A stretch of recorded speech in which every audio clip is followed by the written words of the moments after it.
Welcome to the Story Engine Podcast, where we teach you how to make marketing easier, more powerful, and fun through storytelling. I'm your host, Kyle Gray. Each week we learn from top entrepreneurs, influencers, and world changers on how to share your story through content, copywriting, and speaking, and how to make your message your most powerful marketing tool. Let's get started.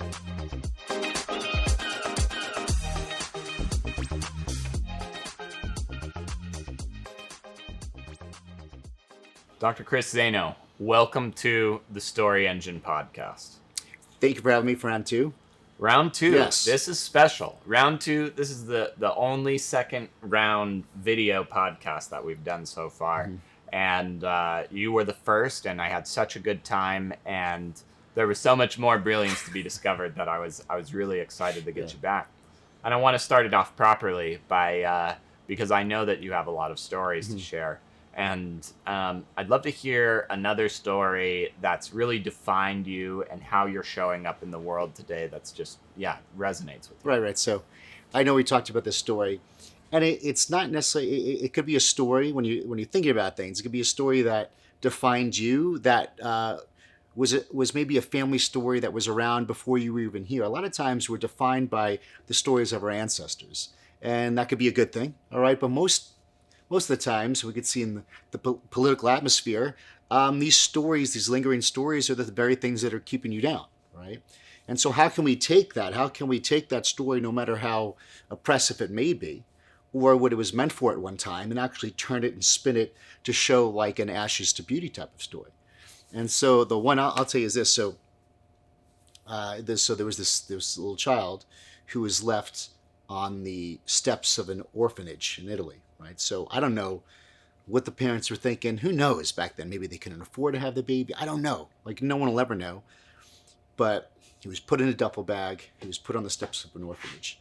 And they found him, right? So here's this kid in a duffel bag. And they took him in. And he was there for 16 years in this orphanage. So he was never adopted. No one ever took him. But the whole time, they just called him the kid in the duffel bag. The kid in the duffel bag, right? Because that was his identity, right? That was the identity. Kid in the duffel bag we found. So that was just kind of the identity they gave him. Kid in the duffel bag, never got adopted. I guess at 16, they release you. So he worked and stuff like that. And then had kids, had a family. And then the son, wound up taking them to the States, to America. And what a lot of people don't know is that that's the story of my great-grandfather. And that's the story when people say, your name's Zaino. It's unique. Where'd you get that from? What's the meaning of it? And my last name Zaino means duffel bag. And so when you look at a story like this, it gives me goosebumps when I talk about it. It's like, my last name represents a situation or a circumstance that was not good.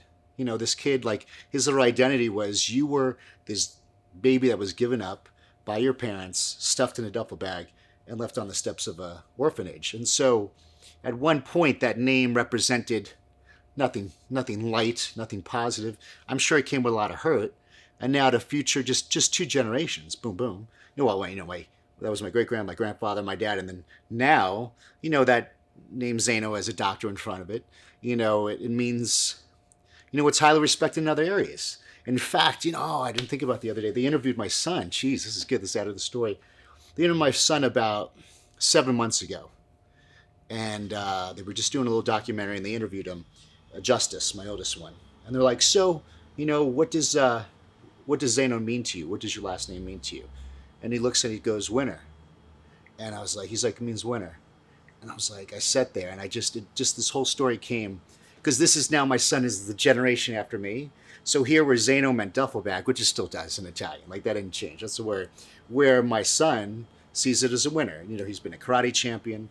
He's on quest to be a tennis champion. He saw what his dad has accomplished in business or sports, whatever like that. So it's amazing how we could have a story that we're born into. We could have a story that hangs over our family. People call it curses. What do you want to say? But it's a story. It's a paradigm. And that it doesn't matter what the paradigm is, that you always have the choice and the ability to change that paradigm. And then once you do, it's almost like you could stop the curse, they used to call it, or you could stop that paradigm from affecting future generations. And I just love telling that one. It makes a lot of sense to Yeah. me. It seems like the naming that is like that's how names used to work. Somebody's named Smith probably because they were a blacksmith, or right. Tanner, or for me, Gray. At least I know my dad, when he was younger than me, all of his hair turned gray, so maybe there's something there. But it's interesting that you give somebody a name and it can impact, like you said. You said curse. Maybe another word would be spell.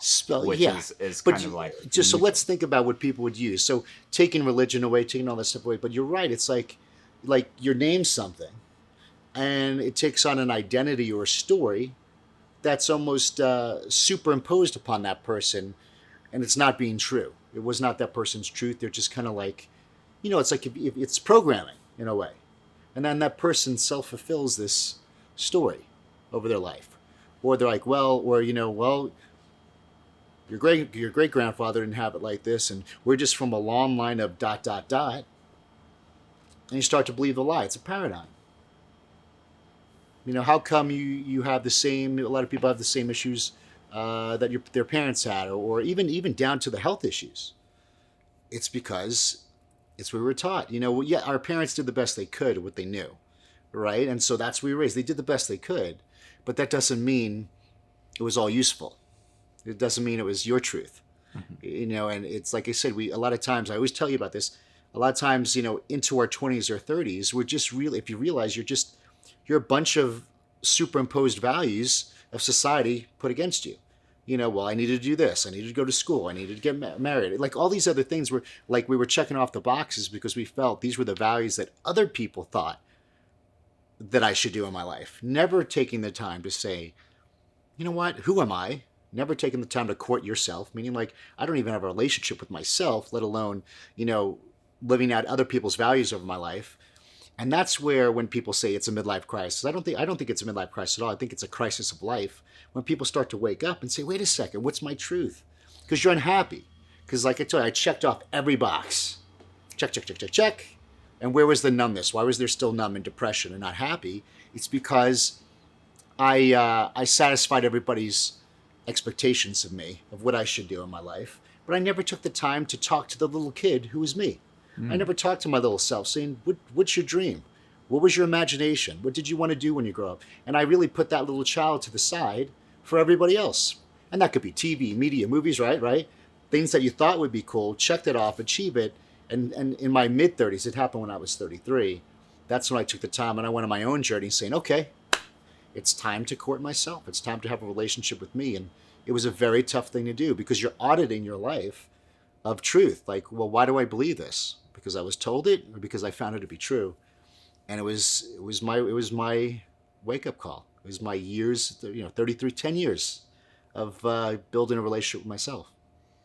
That's powerful. And through the process of entrepreneurship, people do this. Everybody does this, but it seems almost a requirement if you're starting your own business or really trying to own your value in that way. A constant process of kind of reinventing yourself and assigning new meanings to your name as you describe in there. I would first love to hear, like, you gave yourself, you mentioned yourself at a couple of different distinct lifetimes. Like, what is right when you started courting yourself? What was the definition of success for you then versus what it looks like right now? Oh, great question.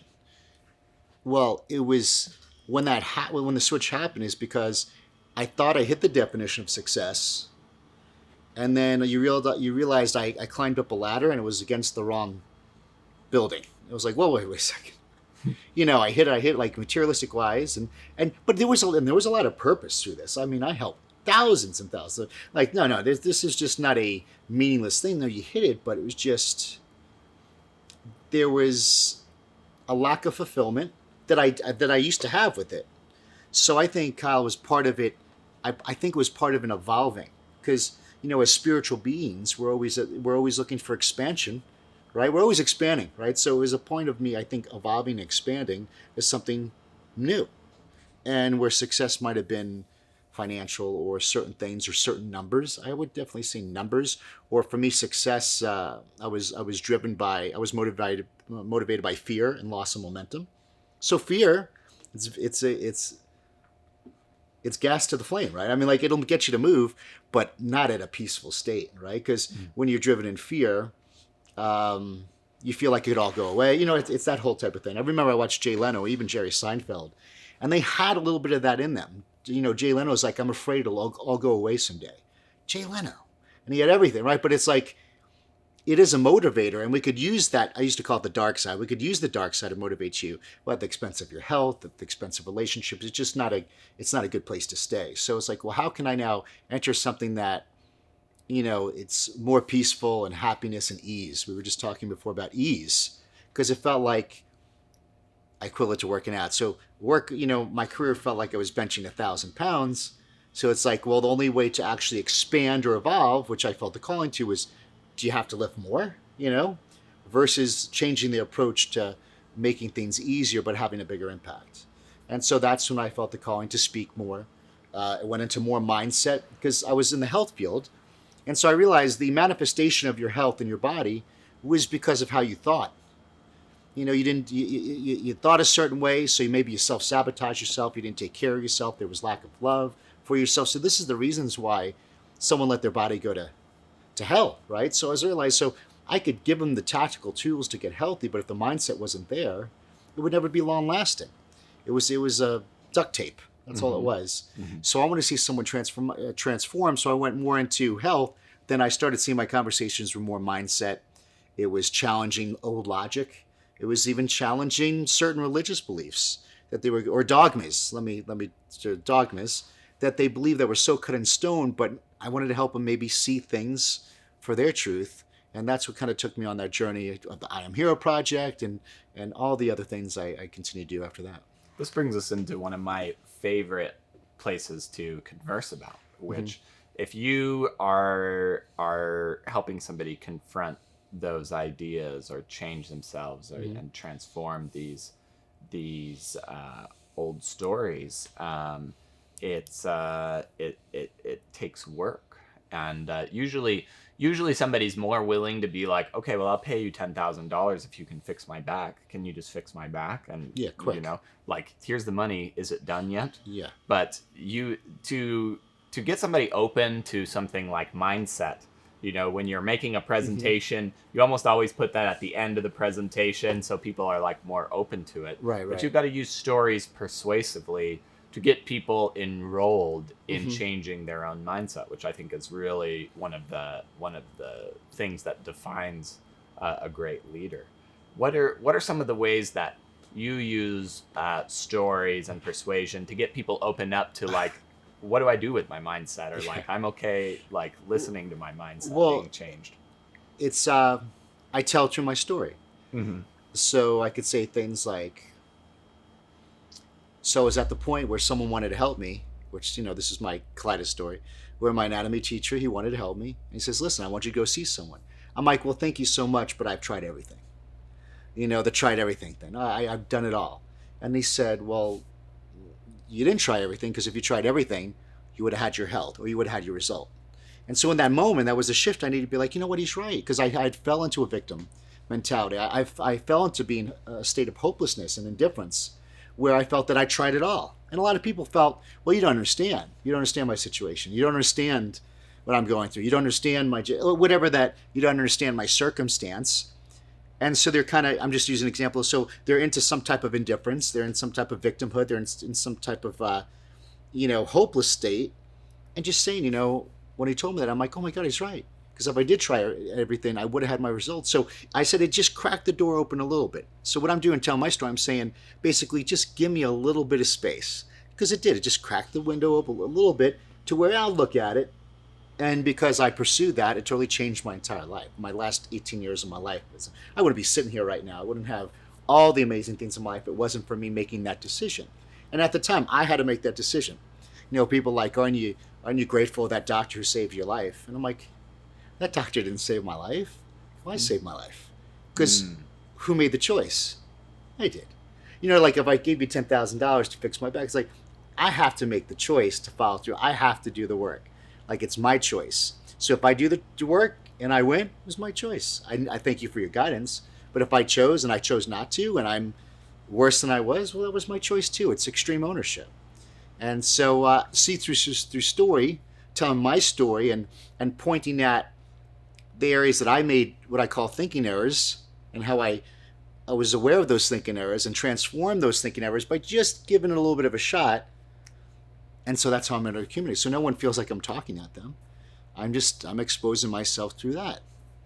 And one of the mentors that I'm following now, he's like, listen, just give what I tell you a try until you realize I know what I'm talking about, it works, or I'm totally full of shit. He says, like, at least give it a try until you find out one of those two things.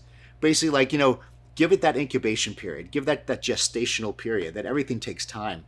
A creation, like we're in a place, like if you have an idea and it has to be created, it's like there's a gestational period there. So basically, like, give it that time, give it a try, go all in, just like a child with childlike faith. Go in, and you're either going to find out I was absolutely correct, or I wasn't. But you'll find out. So time will be. So it was just. I love how he said it because it gave me the step to like go for it. All right, yeah, I'm gonna. So I'm gonna go for it. So that's how I do it through story, is just by exposing my weaknesses and my thinking errors and my paradigms that were holding me back from life and happiness and impact, and saying like I made that little switch here, right? And this had a switch to open up the space needed to move forward in another direction, even though it was scary.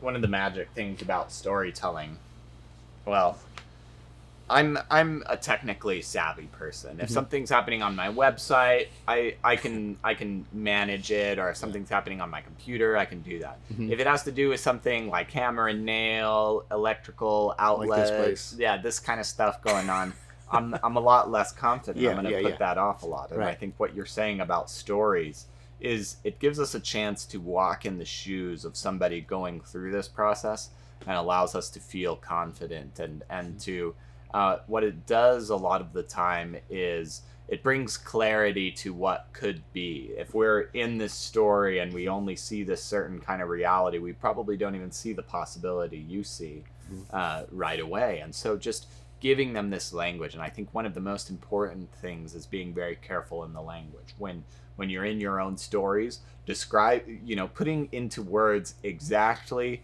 how your audience is feeling, but telling it through your story opens up people in a really, really powerful way. So does. And I love what you said about your teacher saying, try this on for a little while and you'll either prove yourself right or wrong. Yeah.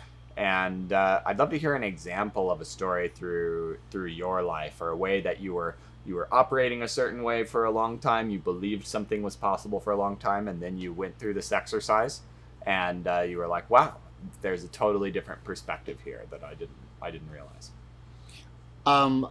So many, there's 1,000 things, but let's just use something because what's tough for me is to slow down and chill, right? Yeah.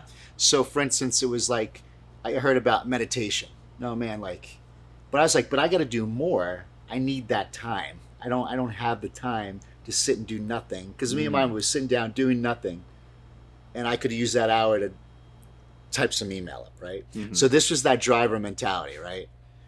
Like, no, I'm telling you, just start with 24 minutes. Just try for 90 days. I'm like, all right, I could do anything for 90 days. 20 minutes and doing it.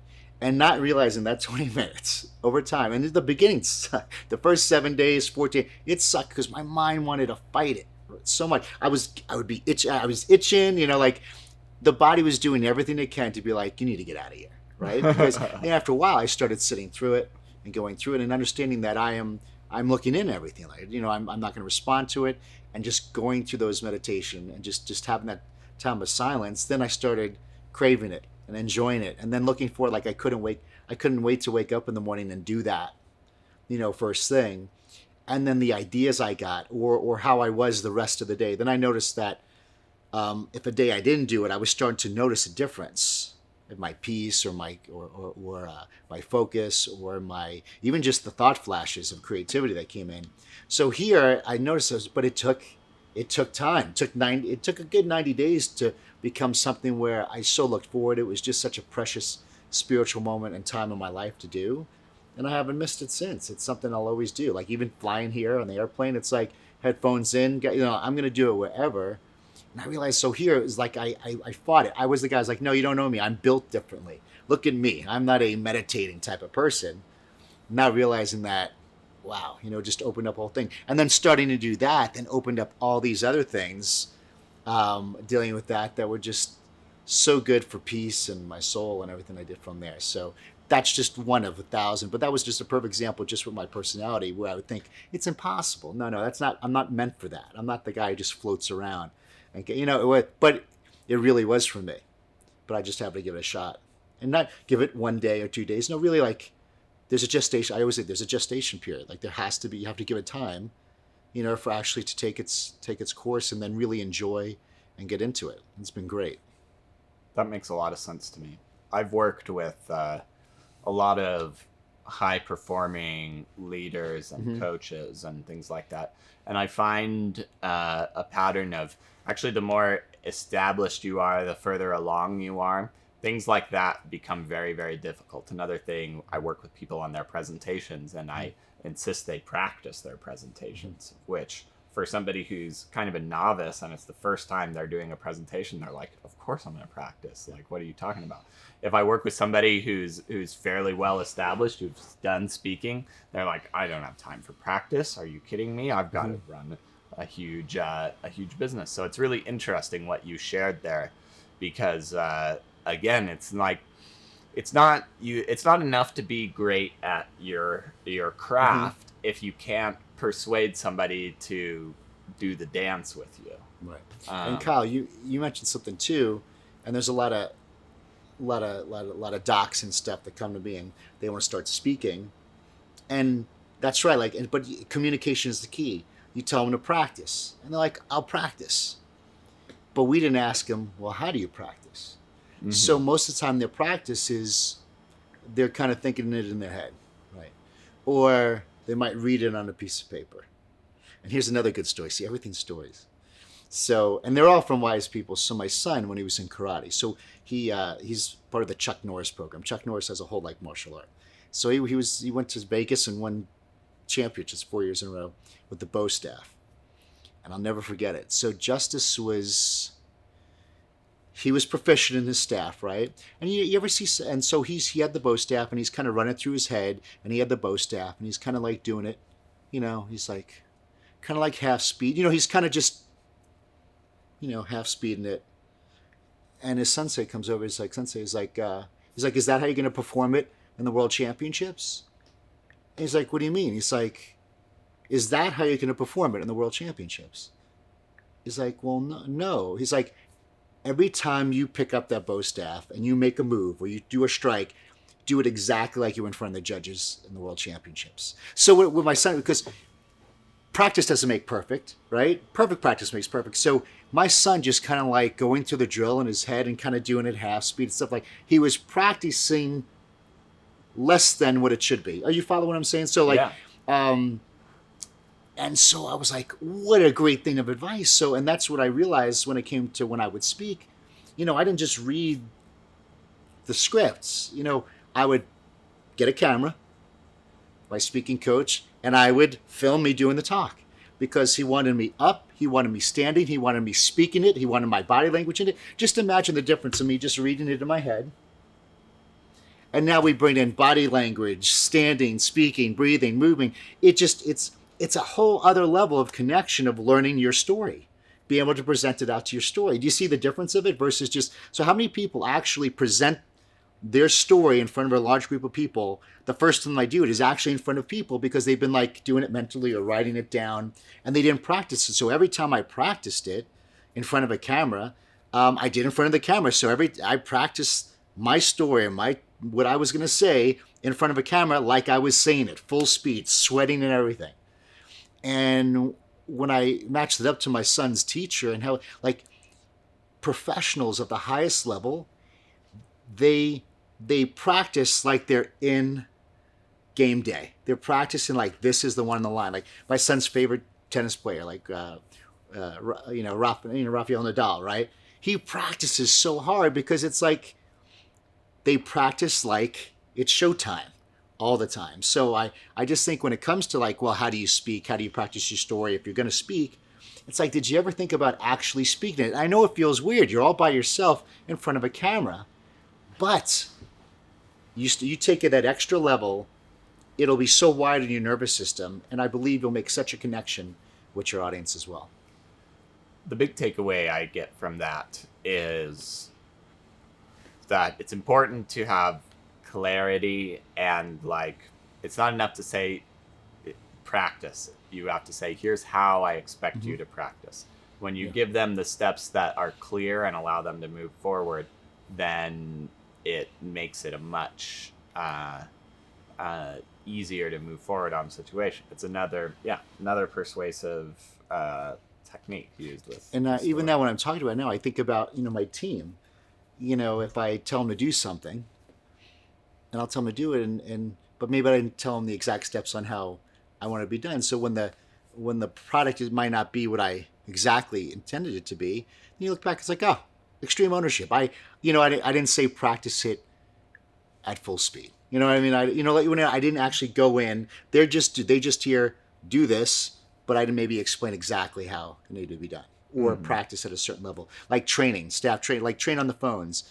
So maybe they're reading a script on how to train on a phone call, not actually doing the phone call and role playing like it's the real deal. So all these little things, you're absolutely right on communicating, but I really believe in so much of getting the entire nervous system and all your senses involved with it. It's one less thing you have to think about. Yeah. And then becomes so natural and beautiful. And you've recently been, speaking of ownership and speaking of leadership, positioning yourself to take a big step away from your business. You've been working. You've created a hugely successful chiropractic business that's evolved, changed through the years, and has created a great deal of wealth. And setting or being able to step away so that it continues to operate, under your vision, is going to take a lot of work. What are some of the things that you've been doing to like make sure that everything's clear and everything's running the way you want it, or you have great people that are leading in your place for you? Like I was talking with Mike before, and it was just perfect clarity. I think I just got to the point where I didn't want to be Superman anymore.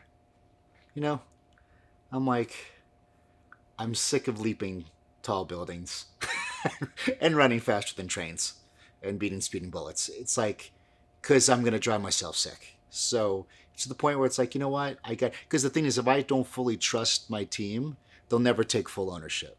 Yeah. Right. And if I'm constantly micromanaging them, so I just got to love them and be like, listen, I got to turn into a true leader. I wasn't really a leader because I was leading people, but I wasn't leading my team. They were working for me. Basically my team were almost my assistants, right? Like I'm running and they give me the water bottle, because I'm doing all the work, right? I'm running there to get the towel, right? So it's like, okay, well, let me go into leadership where I could sit back and talk about their goals in life and really pour into them and just kind of have them really sit back and let them go at it and tweak and meet and just have, some good people that I could see do the job good. And there's 3 different companies now, because then I want to move into another one. And but the new one's going to be fun and exciting. And so that's something where I want to put my energy into where I feel the passion and excitement and pride once again to get excited, because that excitement becomes contagious. And that really, when it comes to telling story or doing content, when you feel the excitement on the other end of that other person, then that's something that makes you want to watch longer or listen more. You could sense in that person's heart, I'm a horrible actor, so I'm not going to be able to fake it. I felt after a while, I'm like, I'm starting to fake this stuff a little bit.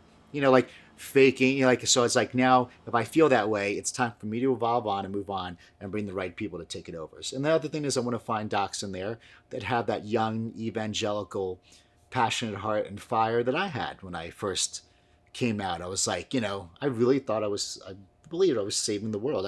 I literally felt it was like a Star Wars thing for me. Good, evil, all this other stuff. And, it's finding that fire again and giving someone younger a chance to do it, but in an already beautiful established model. So we're not being Superman anymore. No Superman. Who do we get to be? Is there another Oh, superhero no. archetype? Maybe it's not a superhero. Uh, Let me think of a Jedi. no, I don't want to be a Yoda or nothing like that. No, I just, no, it was just an excuse of me trying to maintain control. Yeah. That's all it is. So let's not name it anything, because it was just a bullshit story that I was believing. That was causing, that would probably, well, it probably did cause some pain. I have no regrets, though, just to let you know. And did it cause some pain and relationship issues? Yeah, absolutely it did. But I felt it was my highest choice at that point. Mm-hmm. Now I don't think so much anymore. So you've been a very strong, vision-driven person for a long time. I think, like, I wonder, like, what it's like to, or what it feels like to be the guy who makes the choice, I'm going to be a Mr. Universe. I'm going to make this huge thing. When you have this, when you're locked on to something, and you mentioned it before, you have these, feelings like, building your chiropractic agency, you saw with the drama of Star Wars and, with this deep purpose of it. So what is the purpose statement or the vision or your reason to be here now that's getting you, that's bringing up that excitement for you? Well, I have, okay, so my one thing, my little affirmation I say every day is I have so much wealth and abundance that I'm the underwriter of people's dreams, first and foremost my own dreams and desires. So it's something where now it's becoming successful enough where I could be the underwriter, be able to give other people a chance or opportunities where they wouldn't. And that's just kind of my driving force, because that sounds like a lot of fun. And when I say it, it feels like a medicine ball hitting you. That's the only way I can explain it. Like if there's impact with it, like boom, it's like every word is like awesome. So that's the impact of it. But it is vision. So I think visionary is like, you always dream like a kid, right? You want to be childlike. I think being childlike is amazing. So you have imagination, and the reason why I'll be like, hey, I just want to go for the Mr. Universe, something like that, is it's pretty simple. You got to want to. You got to have, and the only reason why you want to is because you have a desire to do it.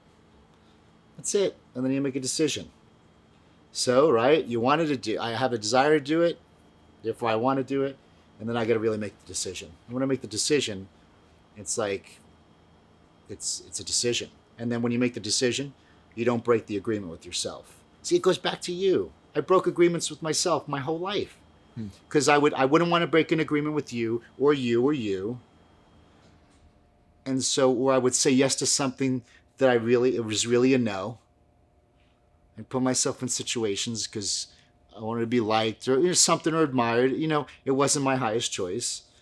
And so I made the decision, I'm not going to break agreements with myself anymore. And so when you make a decision and you realize that, because if I break an agreement with myself, then it's going to get easier and easier to do that. And I'm not going to stick to my own word for me. And then that's when you hear someone say, well, I'm a person who just doesn't follow through.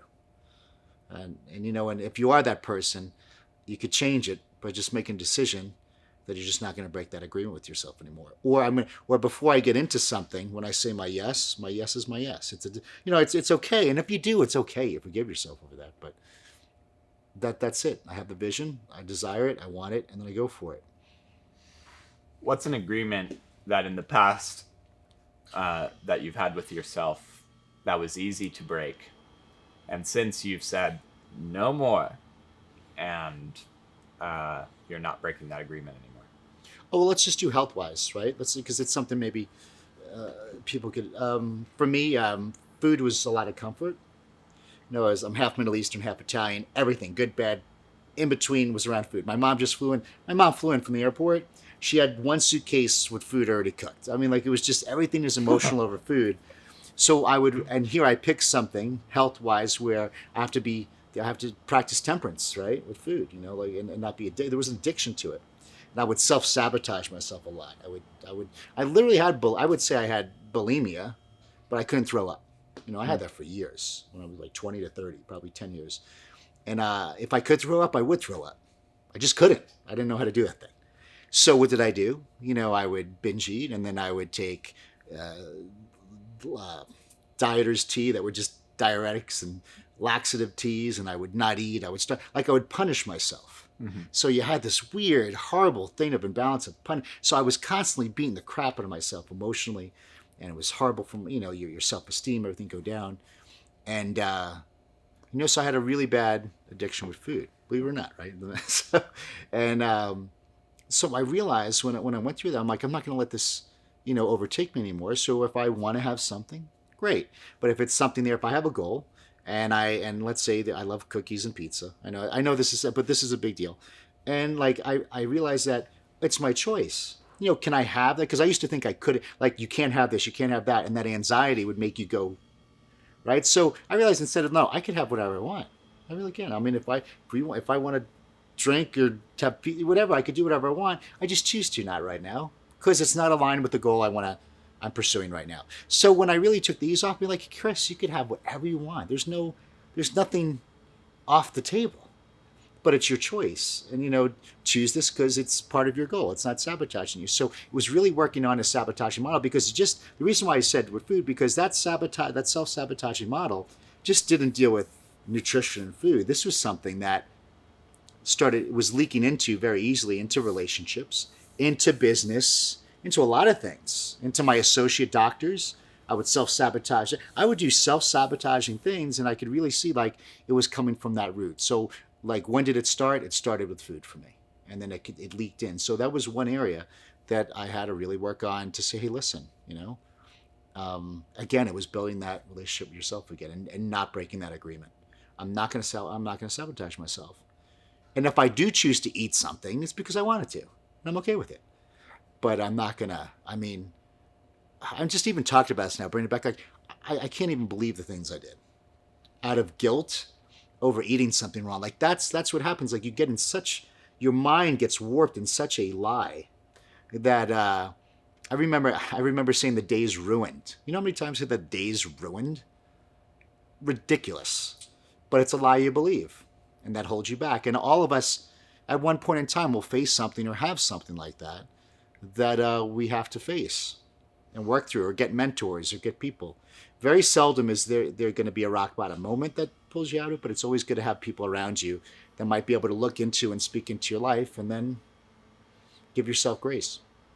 I love that. It speaks to something I think almost all of us have, that thing, like you said. And you're right, that it's a thing. Mm-hmm. And that's it. It's not you. It's not you. Mm-hmm. It's a thing. It's an experience. It's out of you. It's something. Yeah. It's not you. And your vulnerability with it, I think, opens it up and takes a lot of people off the hook. And it's great news. We can celebrate today because it's in the past. I can't believe how many of those days, but no more. Yeah. I've finally learned. Praise the Lord, or whatever the case may be. And so I think that's exciting. And what I found, and we didn't mention this last time, but when you tell your story, like, go to your deepest, darkest secret places. And it's tough for a lot of people to do it, but maybe you will if I tell you why. Because I realized, let's say the colitis thing. So it was this, imagine I had this irreversible terminal disease, right? So just put yourself in that thing. But, it's easy to say, well, I don't have it anymore, or I'm a colitis survivor. Like, almost like it was still a part of my life. But the more I told that story and told about, losing my bowels in public and bleeding, I went to the deepest, darkest parts of that story. The more I told it, it was becoming less of something that was part of me to something that was outside of me.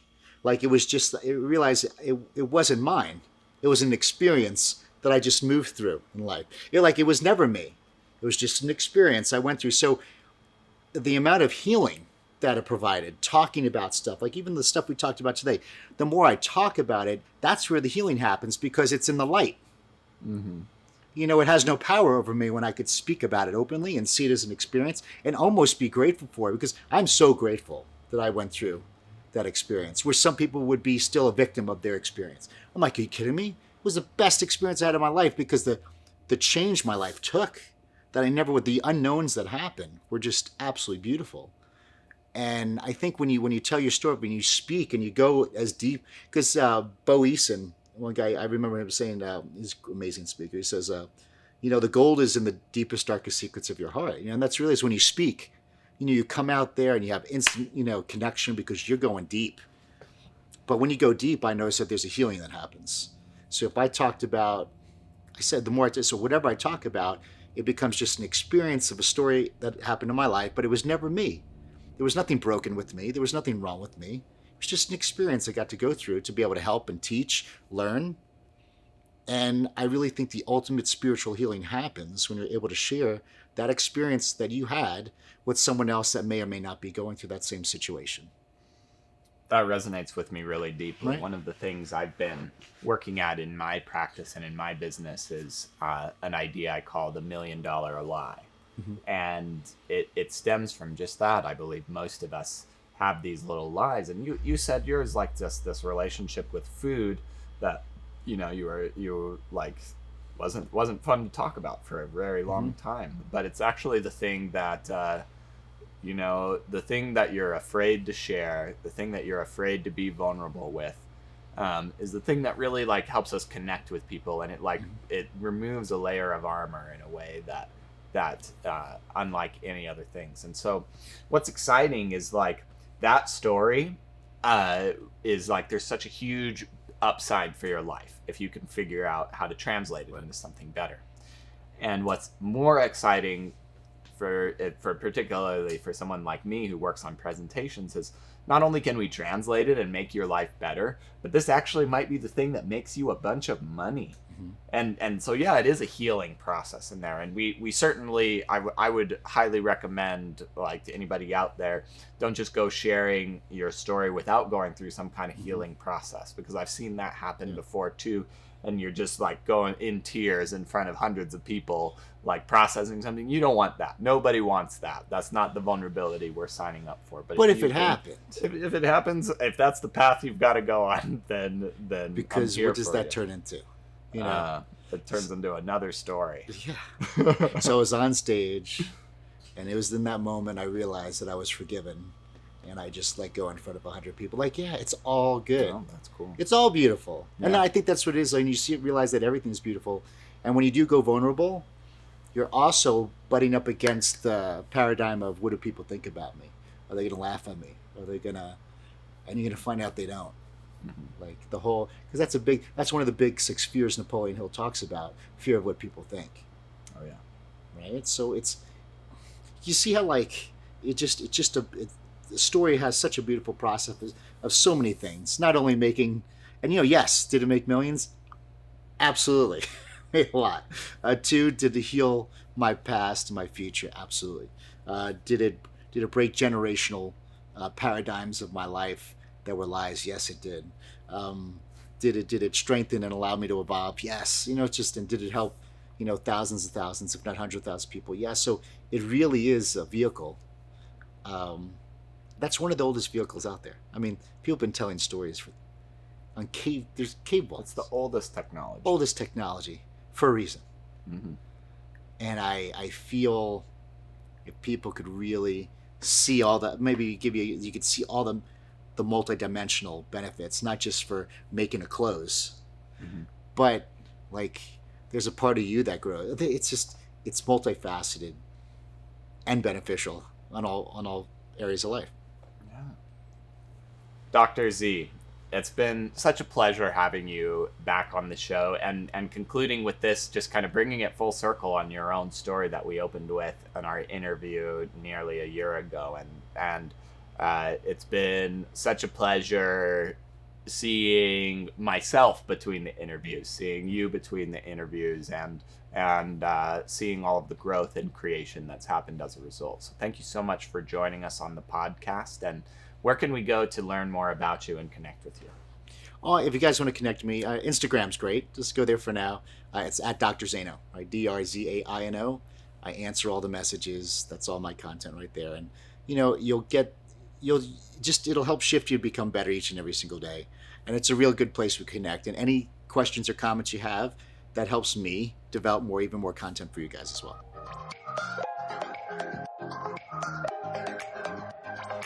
Thanks for listening to the Story Engine podcast. Be sure to check out the show notes and resources mentioned in this episode and every episode at thestoryengine.co. If you want to tell better stories and grow your business with content marketing and copywriting, be sure to download the Content Strategy Template at contentstrategytemplate.com. This template is an essential part of any business that wants to boost their traffic, leads, and sales with content marketing. Thanks for listening, and we'll see you next time.